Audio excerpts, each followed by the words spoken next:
Here we are. All right. Hello, everybody, and welcome to the PureJoy Podcast, a bi-weekly exploration into what brings people joy. Every episode, we have on a new guest to talk about just that, really. What in their life brings them joy. It's not necessarily what brings them the most joy or the only thing that brings them joy, but it's just a thing that brings them light in their day-to-day or in their weekly activities or, you know, just in general throughout their life. With a little hope to spread a little joy to you folks, whether you find interest in these things or not. And yeah, this episode, I think, is no different than that. We're here to talk today about joy with our guest, Yume, a friend of mine, a streamer on Twitch. We've done a few projects together, hung out just a little bit here and there. So Yume, welcome first to the podcast. If you would like, why don't you introduce yourself to us here and tell us who we're talking to today? Thank you very much for having me on here. I was very excited when you invited me. My name is Yume, or Cosplay Gamer Yume on Twitch. I am bad at these, but I'm a streamer. I do digital art. I I'm really bad at intros. No, that's okay. There's not much to say. There's not much to say about. So I stream. I like to do digital art. I have tremoring and twitching issues. I used to do traditional art, but now because of that, the digital assist that an iPad and Apple Pencil give me is really helpful for keeping me steady. That I am not as steady as I used to be, and I can continue to do art. I almost chose art as a topic actually today. But yeah, I stream on Twitch and I am on the autism spectrum. I'm part of the LGBTQ plus community. And I like to cosplay. I think that's about it. Perfect. Yeah, no, that's a great introduction. What kind of art, excuse me, what kind of art do you do? I have been, like, ever since I started streaming, I first started doing it for myself and just a few close friends, making emotes and little characters or really simple non-animated starting screens. And then I recently got into trying to do animated emotes. I'm not the best at it, but I could do simple stuff.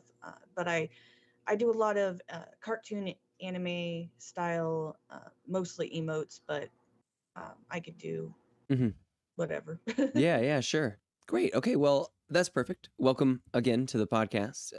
We like to start each of these episodes off with a little question, and that is somewhere that you have found joy today. Somewhere I have found joy. Yeah, like just like something you found joy in just today. I know that. Just today. Yeah. Like this morning or waking up or whatever. Just a small moment that you found joy in. I suppose small moment I found joy in is just this morning playing with my dog for a bit. He can be a pain, but he has a lot of energy and he is very affectionate. So I found some joy in just tossing his toy for him. What kind of dog do you have? He is half German Shepherd and half Pit Bull. Okay, and what's his name? His name is Fenrir, and I call him Fen. Finn. My cat, he's a long-haired orange tabby, like Maine Coon orange tabby mix. And his name is Finnegan, and of course we call him Finn also. Very good. Oh, excuse the gravelly voice today. Had a very long night last night at work. I slept in today. My whole schedule, my lord, has been changing around. Last job was 7 a.m. to 3 p.m. And the last day of that job, I started my new job, which is 5 p.m. to 2 a.m. So it's like literally the opposite schedule. And then I worked my first week after that. So if I feel like jet lagged, you know what I mean? I feel like I've been traveling. But this whole bit is about joy that I have found today, not my problems. No matter what, I'm in a good place. That is all good stuff. It's just switching over the sleep schedule. I did find joy though today in Well, I guess this is weird because it's gonna be pretty topical. But I played Pokemon Emerald Rogue, which is a roguelike build of like Pokemon Emerald. They took the routes and the layout and kind of broke it up into a randomized routing system. It's really neat and unique, and the way that you play Pokemon is like it's just very fast paced, and the level ends are pretty hard, and it just is a fun, challenging game. And I was doing really well compared to how I've played in the past. So it was just a really fun morning playing that and trying out the new streaming service Kick. Awesome.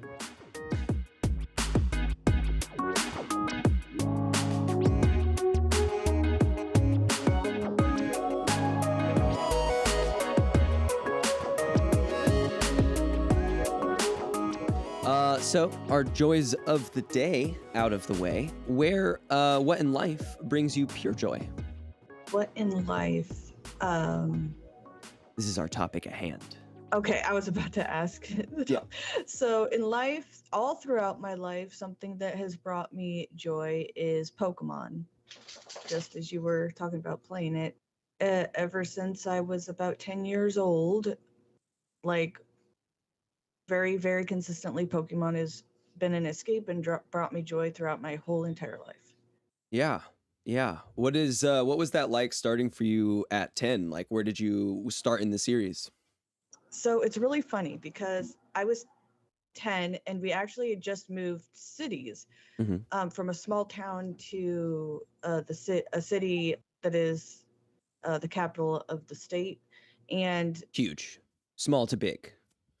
the neighbor kids were playing outside, and I went outside to interact because I used to be outgoing once upon a time. And I was asking them what they were doing, and they said that they were playing Pokemon, and I'd never heard of it before. And so they told me about it, and so I just started playing with them as I learned about Pokemon, and they gave me some of their extra Pokemon cards. And from there, I just like looked into it. They said it was on TV, so I started watching the show, and I like totally dove into it and became obsessed. And I started out because I always have been somebody who likes things chronologically. I started myself at the beginning. So it was Pokemon Red and Blue is where I started playing the games, and then I went up from there up to Scarlet and Violet. The only games I haven't played is Sword and Shield because I didn't have a Switch until Scarlet and Violet came out. So I need to go back and get those to play them because now they're available. Doesn't feel right. Yes, yeah. I need to play them. Yeah. Yeah, that's great. Yeah, I went roughly in the same order. I think I was actually curious about something in that. So did it start with like cards for you? Were the kids outside playing with like the Pokemon cards, or were they playing? They were playing pretending to be Pokemon Even better. trainers. Yes. So yeah, they were like playing like it was the anime show. So yeah, I started out and I remember very specifically, I was like, well, because I wanted to just jump in and play, because they were like, well, you can be a Pokemon and I'll catch you. And I was like, okay, what are some Pokemon? And they named a few, and I picked Eevee, so I was pretending to be an Eevee. A good one. Yeah. And it's funny because my favorite Pokemon is Vaporeon in Evolution. Perfect. It's just sort of continued off of that first choice. That's great. I find that a lot of like Pokemon fans, until you get into the more intense Pokemon fans, that a lot of people are just like in it because they enjoy the games, because they played the games forever. I started much the same. I remember I was playing outside and my mom came out. She was like, cartoons on today, but they're different than normal. There is this new cartoon called Pokemon at the normal time slot. And I was like, not having it, but like, sure, let's check it out. And like episode 1 since then, just like watched it. And then I got a few on VHS, and then my mom bought me the Pikachu yellow Game Boy, and that's like been the progression, just like gotta play them all. Yes. Pokemon. But after it's like DS era, that was like Diamond and Pearl, I sort of fell off until I picked up the Switch, and then I've gone back and I played them all on like the emulators and stuff now. Yeah, can't get enough. But it's great that you're much more like maybe well-rounded Pokemon fan with the animes. Have you ever read any of the manga? I want to. I have seen bits and pieces, and I've heard stories from it. I need to actually like find it online and read through them because they're just so different from like the anime that you see on TV and the movies and stuff, and they get really dark. That's what And I've heard too. That's like the yeah, I'm like, identifier oh my keyword. gosh, people die. People die, Pokemon do too. Like it's like a legitimate situation. Whereas like in the games, it's all about it's like nullified by being fainting.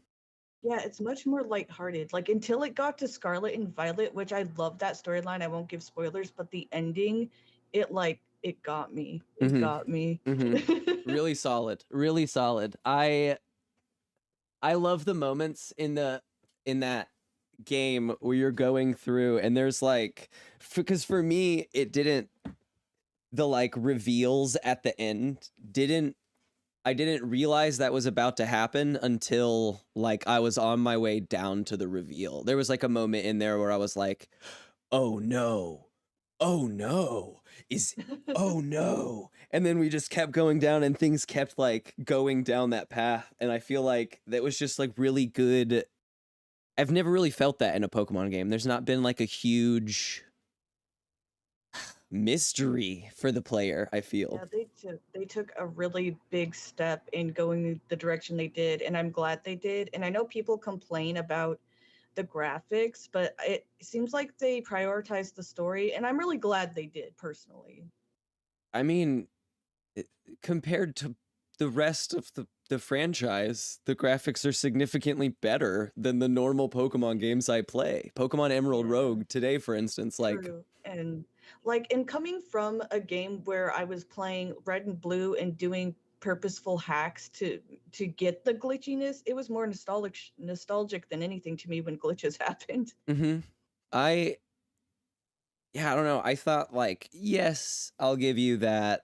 It could have been more beautiful, but also it's just I don't know. I don't think that throughout the game did I want it to be prettier. I think I was just enjoying playing it. I think like, Yeah, same. you It know, like I had minimal issues. I got stuck once at the very beginning, but it didn't like make me start over or anything. I just didn't try to squeeze into small places anymore after that because it made me get stuck and I couldn't get out. yeah, yeah. I I don't know. It's interesting all over the board the like discourse about the quality versus the what could have been or whatever, but also like as a Pokemon fan who has been wanting more from my Pokemon games for since like fourth generation when I fell off, I Mhm. am very impressed because I got more. I got more with the same feeling of catching my Pokemons and training them and Yep, I love how they did it. I love the open world aspect. I love how the Pokemon are just there, you're not running through grass. And maybe it's like more amazing to me because I missed Sword and Shield where it was a little bit more like that. But jumping into Scarlet, um, I loved everything about it. I loved the starters. I loved all of the Pokemon in there. I thought they were unique and cute. And I absolutely love also that they just went and gave other characters more personality instead of just, oh, that's just some gym leader or, and like that they spent Norman the is a good time to example. Not Norman, what's his name? The normal type Larry. Larry. Yes, I Larry. really like him. I was so surprised. Oh, I won't give spoilers, but I was surprised to see him in more than one place, I should say. Yeah, I mean his story continues much further than you would expect it to, and Mhm. the way that he speaks about himself and about what he does when that is happening is very interesting. Like it's a really, to me, a really well-rounded character design. Even though, even just talking first encounter, I'll say that you're like, okay, this is the normal type dude for sure, businessman. Yeah. Let's go, Larry. Yes, and then I think they were trying really hard to reach all people and be very inclusive, because they also, me being identifying as a non-binary person, like Rika, I love her, and the fact that everyone thought that she was a man and stuff, like because of how she looked, they're like, oh, look at that guy, and it's like, no, that's a girl, surprise. Like, I just love how they, and they also, when you make your character, they don't just say, are you a boy or a girl? You just make your character. You And I just was make like, your this character. feels so inclusive to me, and I really liked that. I thought that was amazing. Yeah, I mean, I think all of the different gym leaders bring a personality that I think they've been attempting to put into the game since maybe like Sun and Moon. The gym leaders there have some spice to them, but it's so minor. You don't get anything more than this, like, oh, you're here to battle me. Oh, you've beaten me conversation from maybe all but one every now and then. And here it's like they all are important because they all have their own space that they occupy. And that is They feel like people, like actual people, instead of like in the past games, they might pick like one specific other person that like you see everywhere else. But in this game, they tried to really make it like everyone's like part of the world. Yeah, yeah, exactly. Like you can run into anyone at any time. It is a small world. In fact, the more people you know, the like more you see someone that you know out and about. And this is a very similar game. You will see faces multiple times, and it's many faces multiple times. Yeah, like even the little competition at the very end, I was just surprised at the faces I saw. Like, like it was just a cute little. It didn't feel as weighty as I would have expected it to, but I liked that. Like I was expecting it to be intense, like this is the top of the top. But it was like friends hanging out. Yeah. Yeah. And that was cute. That was very cute. And it was nice to like party after a pretty intense campaign. Yeah, it felt like an after party. Excuse me. So Scarlet Violet, I think, did you say your favorite generation now? It is my second favorite Pokemon game. Okay. What's your favorite? I've always been a fan of Gold, Silver, Crystal, Heart Gold, and Soul Silver. Yes, my favorite generation as well. I would totally agree with that. And I would totally agree with like Scarlet Violet takes an easy second just because of the new stuff we get. But like, okay, so why is Generation 2 Gold, Silver, Crystal, and Heart Gold, Soul Silver your favorite generation? I think it's just because I went into Pokemon, and then I remember when because for a while it seemed like after they'd make a Pokemon gen, they were like, oh, well, they're not going to do any more Pokemon after this. Like there was always that rumor. And I don't know, I think it was because it was the first experience of there's more. That's what stuck with me so much, was you did Pokemon and then surprise, there's new stuff and there's more and there's new types. It was all of these firsts for the first time, and it hit different and it stuck with me. And I think that's just what stuck with me, is just experiencing all of that. Because like new stuff is always exciting, but there's nothing like new stuff for the first time, if that makes sense. Yeah, for sure. And there's a lot of my favorite Pokemon are in Gen 2. Like my favorite bug type is Heracross. I really like Cyndaquil and Quilava and Typhlosion. They introduced eggs. There were so many firsts, like, and that has to be why it was my favorite and why it sticks with me. You got to go back to Kanto when you beat it, and then I was like I understand why it's unrealistic to do it with every other game, but when we got to Hoenn and stuff, So and they disappointed. didn't do it, and you couldn't go back, I was so mad. So disappointed. Yeah, I was like, 100%. what the heck? Every I other really game that want hasn't given me both has disappointed me. Yes, Right I want away. that. I Yeah. want that.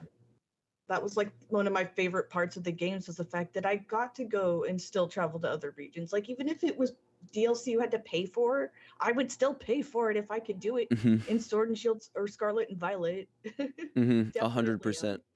like $30, $20 for a DLC to go to Kanto. Heck yes. Yes, I would play that game 10 times out of 10. I would love that. Yes. And then especially with the open world build, it's not like they would Oh, put yeah. you on a route. It would be Kanto, but a little Oh, bit more that's- open. Mhm. You know, I guess it would have to be routed, like knowing the Kanto map. Like you can't, I guess what would open up is all those tree lines. Like everything is lined with Mhm. trees. You would just kind of Yeah. pick that up. That would be really intriguing. Yeah, like also kind of similar topic of Legends Arceus. Like I'm really hoping they do Legends other like regions with that. I think the Really current hoping rumor is Legend Celebi is the that next would one. be awesome. That would be so awesome, especially Uh, since my favorite. it's some more. I think it was more like pulls, like tugs at the time differences that were presented during Scarlet Violet. Yeah, what do you think about the DLC for Scarlet Violet? I'm really excited for it. I'm definitely gonna get it Mm-hmm. when it comes out. They didn't tell us too much about it, but I'm still excited because it looks like there's some new Pokemon, and it looks really interesting. It looks very, I don't know what the right word would be to describe it. I want to traditional, like like I can't think of the word to describe it, but it seems like you're celebrating some kind of tradition with how they're presenting the Pokemon. I'm Okay. really bad at No. explaining this. That's I think I'm on the same page. Just a different definition B of traditional. Yeah. For sure. Yeah. Like we are going to be going through some school tradition in order to make this Yeah. happen, whether that is study abroad, a school competition where they send, I don't know, you send people to different schools. Definitely. I'm getting that vibe as well. It felt kind of Hogwartsy to me, right? Like it felt like I don't particularly care about Harry Potter enough to remember all of it. I think it was the Goblet of Fire or whatever, where they did the big competition and all the schools met up. I was like kind of instantly reminded of okay. that situation. I don't know Harry Potter very well either. Yeah, exactly. Yeah, I read them all once, and now as an adult, I feel like with a conscience, I don't want to read them again. So, Yep. I can agree with that. yeah, 100%, 100%. Yeah, it feels very much like it's going to be along those lines. I like that they're going to give us some answers to some of the mysteries they set up. Mhm. It feels to me like Pokemon is taking steps in the right direction. I agree. For me as an adult, I don't know the comparison of how this is for a first-time Pokemon player versus how like, Red, Blue, Yellow was for us.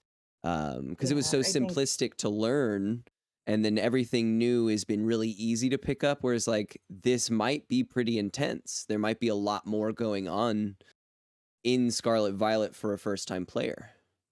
for sure. And when anyone who's never played Pokemon is getting into it, I always tell them to start from the beginning because it's the easiest way to learn. Jumping into the newest game, there's going to be an intense learning curve. I mean, definitely. The comparison of like, how many types were in the first one? Like 10 versus now where there's like so many more. You have to deal with so many type exchanges on the field. And then the new mechanics they're throwing at us, which I'm intrigued by because the normal battling is like, I'm used to it, but like there's so much to do and so many ways to play.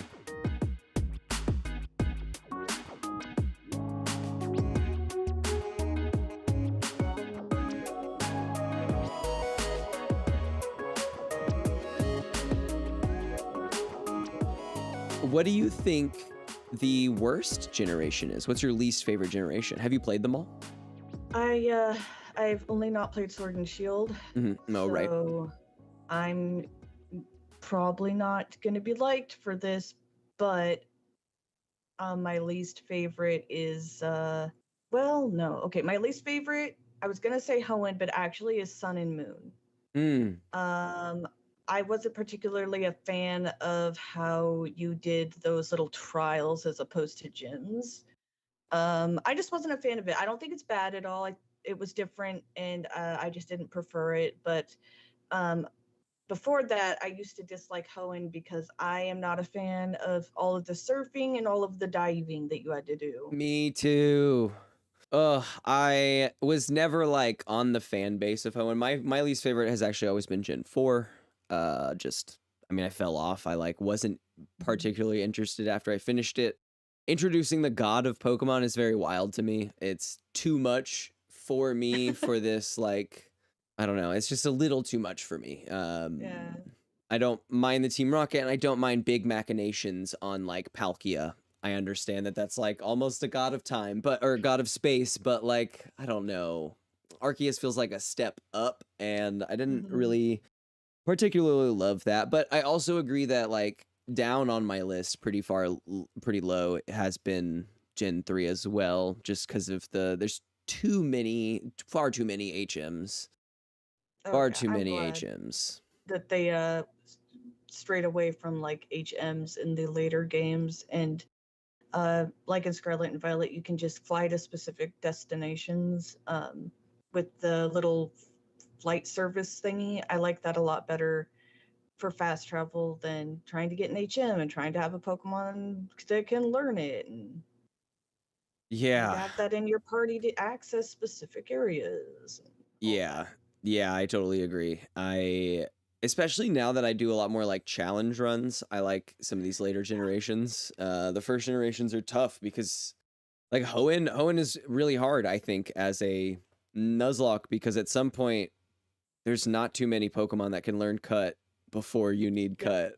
And like doing Nuzlocks, I always allow myself that if I don't have a Pokemon that can learn it, I'm just gonna catch something and use it just for that, because it's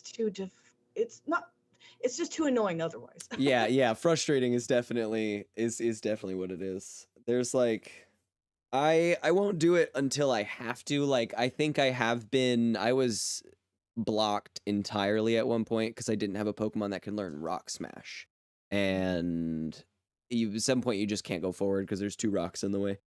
But I don't know, like, because of that, I think I was also missing out on Pokemon. I had like 2 Pokemon at this point. I'm missing out on Cut as well. And so I missed this whole route of experience behind all the cut trees and another route. And so like, by that point, I was just out. I was done. So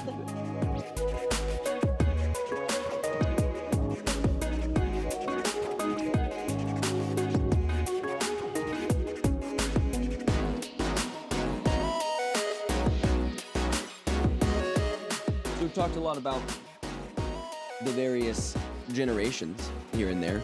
What about some specific Pokemon? You said Vaporeon is one of your favorites, and that a lot of your favorites lie in 2nd gen. What do you think it is about these early stages of Pokemon generations that a lot of your favorites lie in versus these later generations?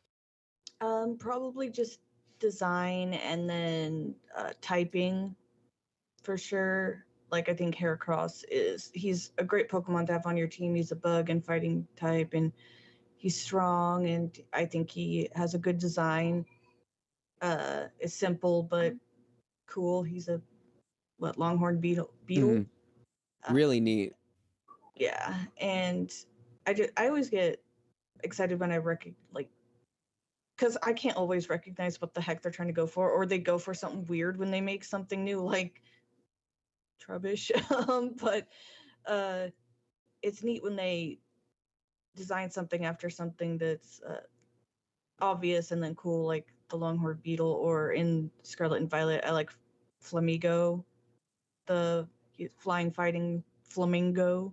Like, his name isn't that creative. Yeah. It's just almost flamingo, but still, he's one of my favorite from Scarlet and Violet. I really liked him. I had him on my team.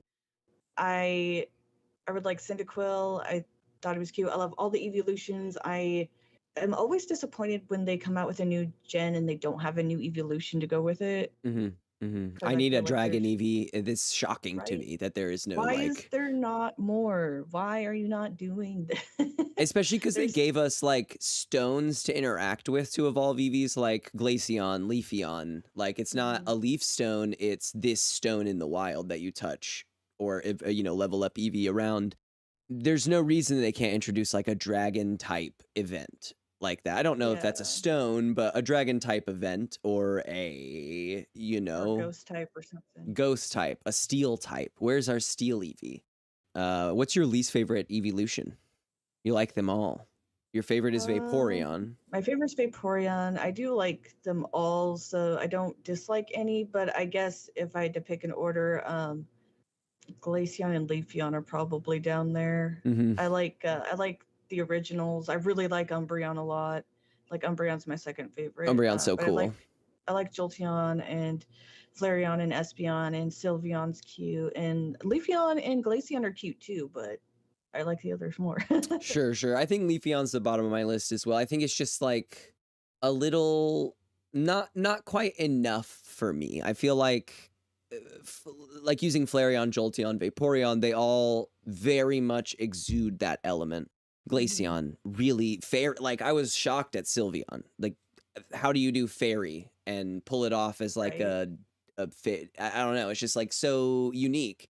But Leafeon is just a little weaker for me. Just a couple leaves on the chest and the ear. I don't know. It's a little weaker. You mentioned Trubbish. Is Trubbish on your like one of your least favorite Pokemon? Who are some Pokemon that like God. you're not a fan of their designs? I'm not a fan of Mr. Mime and Jinx's designs. Those are my bottom Pokemon. And then like Trubbish and Garbodor, they're fine, but like they're garbage. They're garbage. They're literally literally garbage. garbage. I thought it was really odd that they decided to make ice cream Pokemon as well. I also don't like Vanillux. Like, I don't know. I was like, are you really running out of ideas to where you need to go to food? Like, that seems weird. To me, it felt that generation because there's Klefki, there's the garbage bag Trubbish, there is Vanillux, like that whole, there's a lot of Pokemon in that generation that to me felt like a designer was sitting in their room and they were told 5 Pokemon end of the day and they're like, oh fuck, trash bag, yeah. Yeah, What else that's can I what it do? feels like. Keys. I like keys and I'm hungry. Ice cream cone. Like, Right? what are we It doing? feels like they didn't put, like, I'm sure they did. I'm sure they did put in a lot of effort. Sure. But it feels so random. It, like you said, looking on your desk, it's just like, oh, soda can Pokemon. Soda can Pokemon. Absolutely. I would agree, Mr. Mime, I've always had a special relationship with Mr. Mime, an absolute wild Pokemon to me. The wildest design of all of the Pokemon, and it came in the first generation. That is a human man. That is a human man. And I know this. And I truly, I have a fun side lore that Mr. Mime is Ash's stepdad.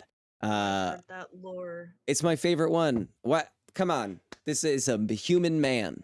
But for some reason, I love him now. I love Mr. Mime. And I know he's a human. And I'll have him on my team just so I can keep an eye on this dude. What creepy things are you getting up to, Mr. Mime?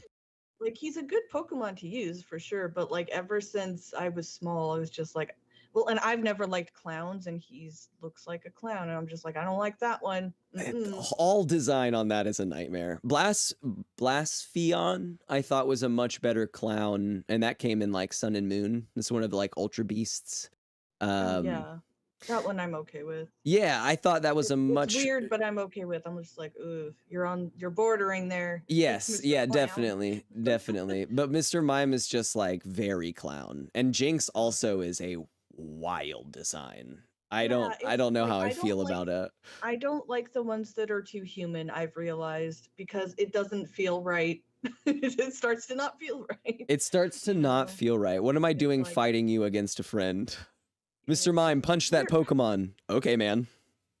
Like, Jinx is wearing what looks like a dress, and it's just like that's A seems dress, like a a wig, and person. lipstick. Like it is all very Yeah, person stuff.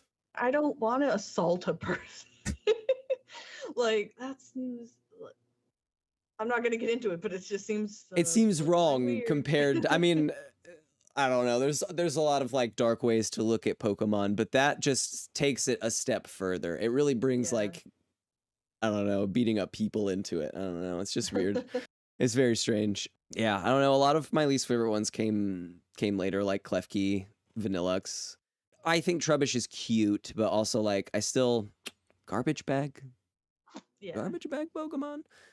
I felt like a lot of the unique ones in Scarlet and Violet were really a switch back to this like pretty stellar designing process of like Bramblin, a very weird Pokemon, definitely just a tumbleweed, but also like it fit in the way that like these things fit into the Pokemon universe to me very well. And that Yeah. was like a lot of the weird Pokemon. The only one I would say I truly dislike from Scarlet Violet is Varoom. Same. I thought it's like it's an engine. It's a, what are we doing? This is a car. Powering car. Yeah. What are we doing here, Pokemon? This is a car. What am I going to use Klefki to start Varoom? Like, come on, guys. Yeah, Varoom didn't do it for me, but I very much enjoyed all the like legendary editions, all very cool, all very unique and filled with the lore that I love so much about legendaries. Not a huge fan of the cycling Pokemon. I don't. Yeah, it's a little. I know they were trying to just do away with the bike and have something else. Give me a bike. Just give me a bike right off the bat. Like, I personally think Koraidon pulls it off a lot better than Miraidon.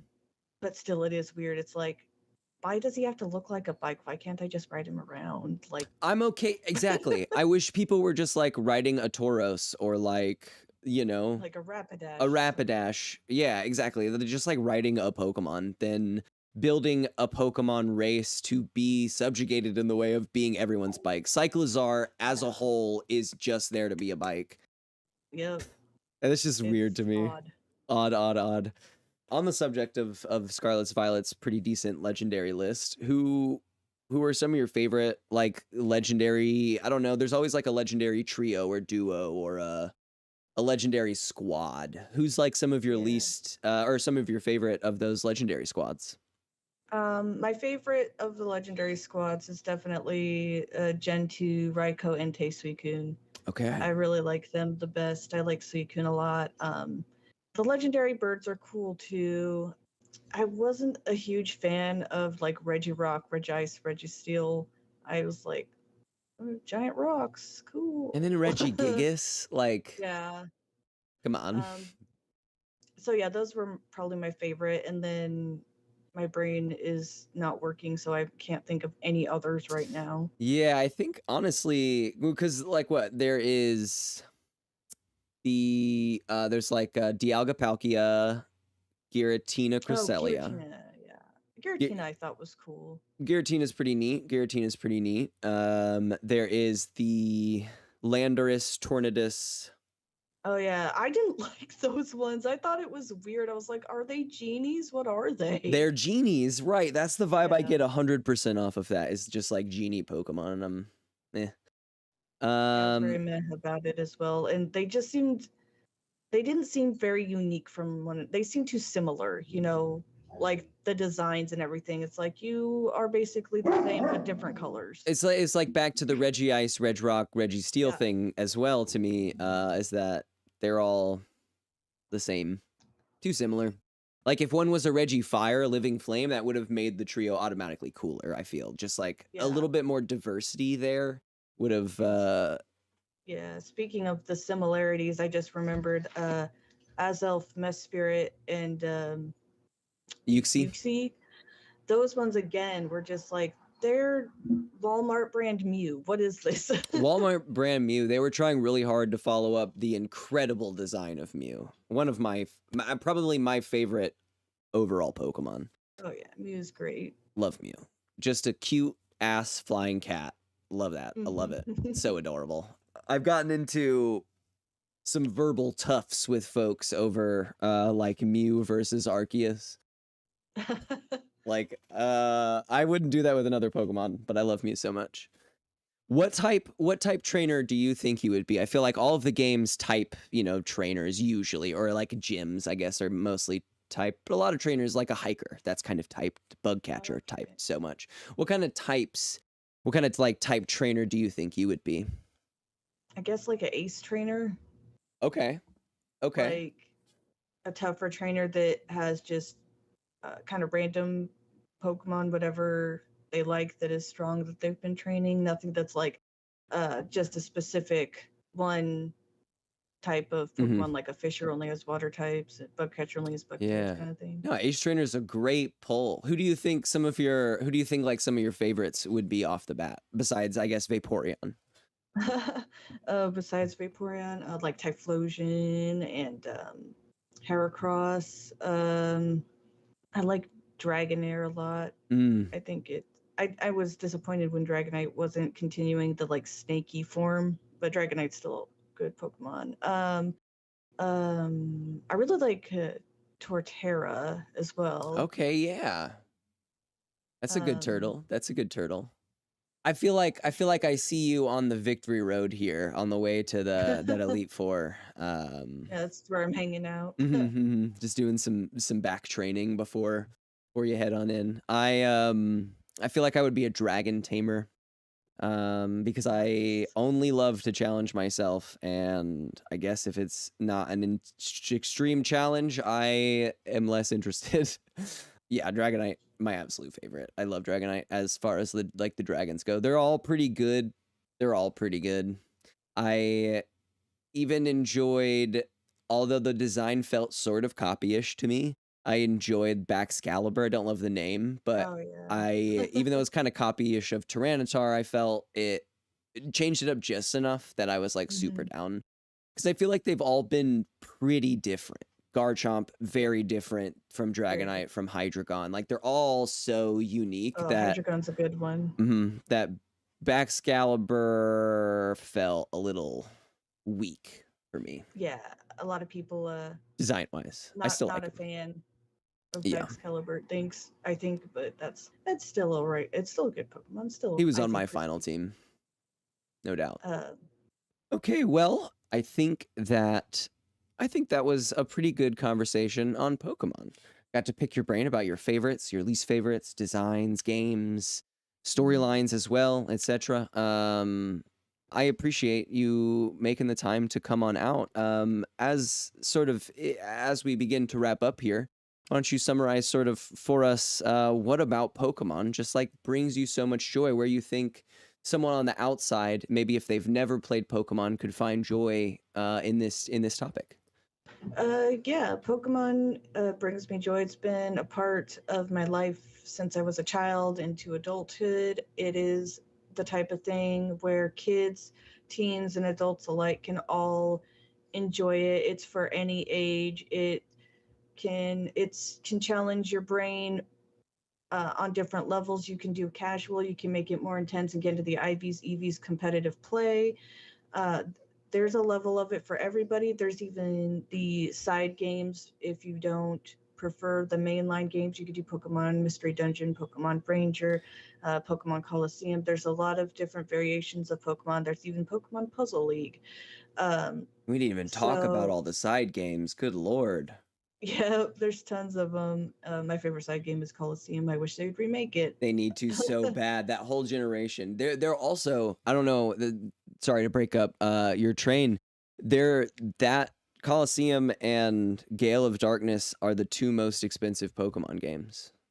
They are good games. They Mhm. really are. Mhm. I just thought it's wild. Like buying a copy of Gale of Darkness is like hundreds of dollars. That's insane. It's wild. It's wild. Even if you find it in like a resale shop, it is still hundreds of dollars, or at least over 100, 150, 160. Like it's just huge for a GameCube. I mean, GameCube was an incredible generation. Anyway, sorry I love that. I love that little tidbit.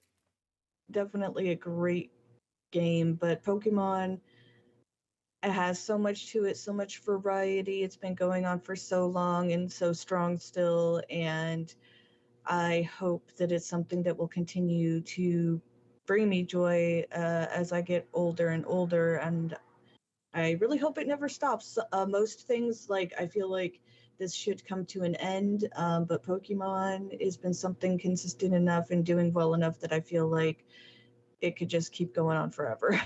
There's not really a lot of things I think that have that many generations. It's almost like I mean, it is a TV show, sure, but like following the game is almost like a TV show as well. Like you get a new season For sure. every year, and it's just such a unique thing for a game to continue this long.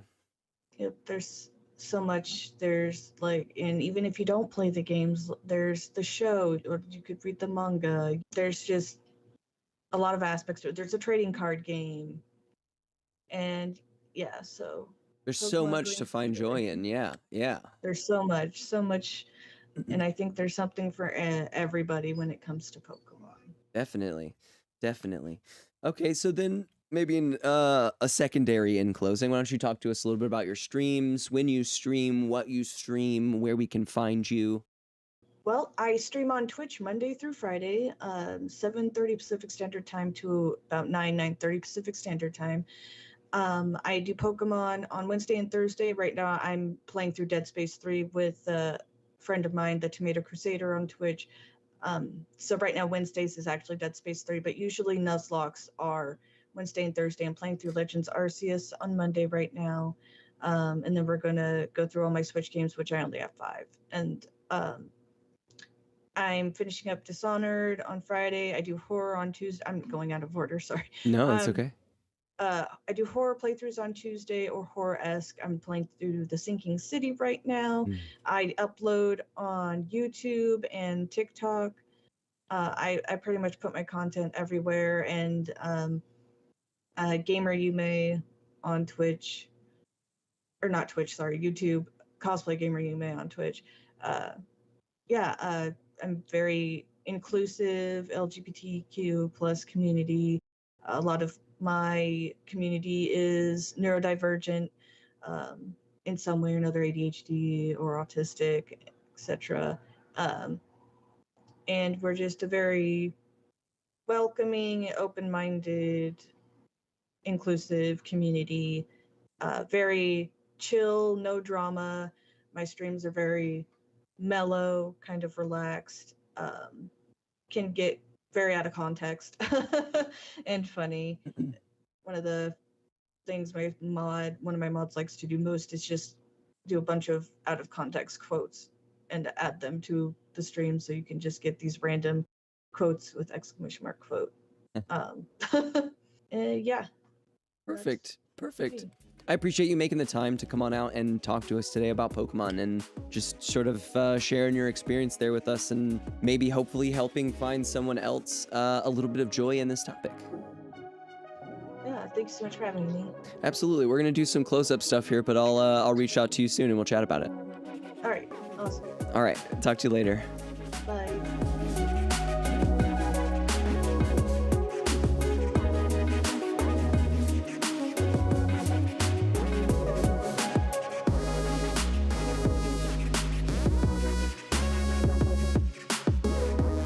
Now we're here, folks. I want to appreciate all of you for coming on out and joining today on this episode of the PureJoy Podcast. Today, with my guest Yume, we spoke a lot about Pokemon, the nostalgic feelings it brings. We've been playing this game forever, and there's so much joy to be found in it. It grows with us over time, sometimes in ways that we don't love, and sometimes in ways that we love so very much. It's like it's a growing organism at this point, and keeping up with it for as long as Yume has, and as I have, as many of us have out here, it is, I think, pretty easy to find joy in this topic, and a great topic to find joy on. It's a game that's been around for so long, anime, manga as well, of course, and Pokemon cards. There's so much, as Yume said, so much variety of joy that can be found here, whether you like collecting, whether you like the sort of like combat mechanics, whether you like anime, whether you like manga. Like, it's all there's so much to it, and it just continues to grow and improve or change in sometimes pretty challenging ways, especially in the most recent generations. There's a lot more to do and focus upon. And if you've never played Pokemon, then there still is joy for you to find here. If you have access to any of them, it's definitely worth a play. Again, whether you would just enjoy the collecting of Pokemon, you can go through and just collect them all. You'll have to do a little bit of battling here and there. If you enjoy the competitiveness, like Yume said, there is a huge competitive side to Pokemon battling and like the ranking leaderboards there. There's so many different side games. If you don't enjoy if the main line isn't your steez, there's so many side games that we didn't even get into talking about, but are definitely worth a research. Side games like Pokemon Mystery Dungeon, a very different approach to playing this game. One of my favorites is actually a Japanese release of Pokemon called Pokemon Conquest, in which you're sort of playing like almost like chess with Pokemon. It's very interesting, very unique. There's just so many different types of Pokemon games and Pokemon out there that there's joy for all to be found, like Yume said. I want to thank Yume for coming on out and joining us today on this episode of the podcast, being so open with us about her experiences with this topic and sharing them with you folks to hopefully find a little bit of joy in this topic. I want to appreciate you folks for coming on out and listening to this episode of the PureJoy Podcast with us. I really do appreciate you folks helping this podcast be so much more than I ever thought it would be. If you are listening, please go out and rate us on Spotify, on Apple Podcasts, wherever you find the podcast. Drop us a rating, drop us comments if that section is there. Let us know what you want to hear from us. Maybe I can seek out the right kinds of guests to give you folks the topics you're after. Because otherwise, it's just sort of my fun ADHD approach to whatever topics I can find, really, right?